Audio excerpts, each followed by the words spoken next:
Good morning, Ravi Ranjan this side. आज हम discuss करेंगे प्रॉपर्टी फॉर पटना में, मंत्रा में। आज डिस्कस करते हैं हम लोग कि कोई भी बायर, ठीक है, जिनको घर लेना है वो घर कैसे सेलेक्ट करे, कैसे वो प्रोजेक्ट को, कैसे बिल्डर को वेरीफाई करके, चेक करके एक अच्छा सा फ्लैट चेक करे। क्योंकि कुछ लोग, बहुत सारे लोगों की ना पूरी ज़िंदगी भर की कमाई लगी रहती है। और आपने देखा होगा कि ऐसे बहुत सारे लोग हैं जिनके पैसे फंस जाते हैं, या जिनको अच्छा प्रोजेक्ट मिलता नहीं है, फिर नाखुश होते हैं। तो आपका ये जो बेस कीमती जो पैसा है जो आप घर लेने में लगा रहे हैं, तो आपको क्या टास्क करना चाहिए, कैसे आपको वर्क करना चाहिए कि हम इस बिल्डर का फ्लैट को मुझे लेना है। तो उस चीज़ों के बारे में मैं रवि रंजन आज हम डिस्कस करेंगे। तो प्रॉपर्टी सेलेक्ट करने में 4 मेन चीज़ें होती हैं। वो 4 मेन, पहला होता है लोकेशन, जहां आप प्रॉपर्टी परचेज कर रहे हो, ठीक है। जैसे गोला रोड में आप परचेज कर रहे हो, तो प्रॉपर्टी आपका कहाँ पे है, उसका अप्रोच रोड क्या है, वो 30 फीट का है, 40 फीट का है, 70 फीट का है, 80 फीट का है। प्रॉपर्टी जो जितने बड़े रोड पे होगी ना, 70 फीट के, 60 फीट के रोड पे, 40 फीट से ऊपर के रोड पे, वही प्रॉपर्टी अच्छी होती है। ट्रैफिक का ज़्यादा डेवलपमेंट होगी, आसपास कमर्शियल ज़्यादा बनेंगे, डेली नीड्स के जो भी आपके शॉप्स होंगे या हॉस्पिटल्स होंगे, सब वहीं होंगे जहाँ जितनी चौड़ी सड़क होगी। जैसे अगर हम बात करें तो नहर रोड हो गया, नहर रोड देख सकते हैं, काफ़ी चौड़ी रोड है, 90-100 फीट से ऊपर की रोड है, तो कितने बड़े बड़े प्रोजेक्ट्स अच्छे आ रहे हैं। तो लोकेशन में सबसे इंपॉर्टेंट जो आता है उसका कनेक्टिविटी क्या है, ठीक है, अप्रोच रोड्स कितने हैं, रोड का जो आपका जो साइज़ है, जो विड्थ है, वो कितना है, वो आप ज़रूर देखें। उसके बाद लोकेशन में एक बार आप जब रोड्स देख लेते हो, अप्रोच रोड्स देख लेते हो, तो सेकंड आता है आपका कि हॉस्पिटल्स कहाँ हैं, कितने दूर पे हैं, ठीक है। फिर आपका स्कूल्स कितने हैं, फिर डेली नीड्स के लिए जो ग्रॉसरी शॉप्स होते हैं, सुपरमार्केट्स होते हैं, उसका डिस्टेंस क्या होता है। That is also very very important. School से होगा कि बच्चों को स्कूल जाने में डिस्टेंस आपका कम लगेगा, तो ये सब फ़ायदा होता है। Schools, hospitals, daily needs, supermarkets, ये सारे आपके जो भी हैं वो कितनी नज़दीक हैं, वो इस पे ध्यान दीजिए।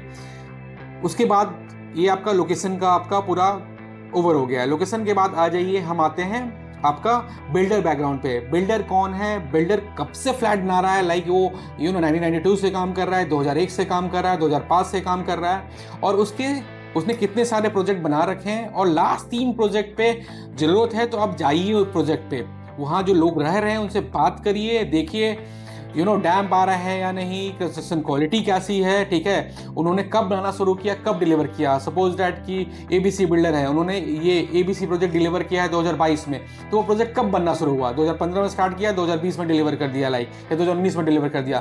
तो लास्ट 3 प्रोजेक्ट जरूर चेक करिए उनका, उससे पता चलेगा कि बिल्डर फिनेंशियली कितना साउंड है, क्वालिटी कैसा बना के देता है, वो मालूम चलेगा। उसके बाद हम आते हैं, सेकंड खत्म हो गया, थर्ड आते हैं हम लोग, प्रोजेक्ट पे बात करते हैं। थर्ड, प्रोजेक्ट का लेआउट कैसा है, प्रोजेक्ट में एमिनिटीज़ क्या हैं। आजकल बच्चों को ना स्पोर्ट्स एमिनिटीज़ चाहिए होती है, तो स्विमिंग पूल हो गया, जिम्नाजियम हो गया, जिम हो गया, टेनिस कोर्ट है या नहीं, या मल्टीपर्पज़ कोर्ट है या नहीं, या जॉगिंग ट्रैक है या नहीं, एल्डरली पीपल के लिए पार्क है या नहीं। तो ये सब भी आप चेक कर सकते हैं कि एमिनिटीज़ क्यों नहीं है। क्योंकि बड़े सोसाइटी में अगर आप ले रहे हो या अच्छा इन्वेस्टमेंट कर रहे हो, पटना में ऐसे भी रेट बहुत ज़्यादा है, 8,000, 10,000, 12,000 रेट जाता है। तो कोशिश करिए कि आने वाला टाइम ना एक इंटीग्रेटेड टाउनशिप का है, जहाँ सारे एमिनिटीज़ हो, वहीं पे लेना है। क्योंकि आप प्रॉपर्टी आज के लिए 2024 के लिए नहीं ले रहे हो, आज प्रॉपर्टी आप 2050, 2040 के लिए ले रहे हो, ये हमेशा याद रखना। तो प्रोजेक्ट का आर्किटेक्चर कौन है, सनलाइट कैसा आता है, वास्तु कैसा है, प्लस एमिनिटीज़ क्या है, ये आपको देखना ही देखना है। उसके बाद fourth and the most important आते हैं हम लोग प्राइसिंग पे। प्राइस क्या है, ज़्यादा सस्ते प्राइस पे मत जाइएगा। ज़्यादा सस्ते प्राइस पे जाइएगा तो आई एम टेलिंग यू, कहीं ना कहीं जो कंस्ट्रक्शन क्वालिटी है वो डिटेरियोरेट करेगा, ठीक है। अपार्टमेंट 50 साल या 80 साल चलना होगा, वो 20 साल 25 साल में हो जाएगी। रीसेल वैल्यू आपको एकदम नहीं मिलेगा। आई एम टेलिंग यू, आज भी शेखपुरा राजा बाजार के पास ऐसा बहुत सारा फ्लैट है जिसकी जो कीमत है वो गोला रोड या सोगना मोड़ से आधी रेट में वहाँ फ्लैट्स मिल जाती है, मात्र 20 साल पुराना अपार्टमेंट्स। तो कंस्ट्रक्शन क्वालिटी वहीं अच्छा होगा, समझिए, जहाँ जो उसका स्क्वायर फीट आपका जो रेट है वो ज़्यादा अच्छा प्राइस पे होगा, वहीं पे आप परचेज करिए। प्लस एक चीज़ और आप ध्यान रखिएगा कि पेमेंट प्लान कंफर्टेबल क्या है, पूरा फाइनेंशियल प्लानिंग आपकी होनी चाहिए, ठीक है, कि बैंक अप्रूवल किस बैंक से मेरा जाएगा, मेरा इनकम कितना है, मुझे पैसे कितने मिल जाएंगे, ताकि बीच में जो 3-4 साल का पीरियड होता है उसमें फाइनेंशियल क्रंच आपको नहीं आना चाहिए।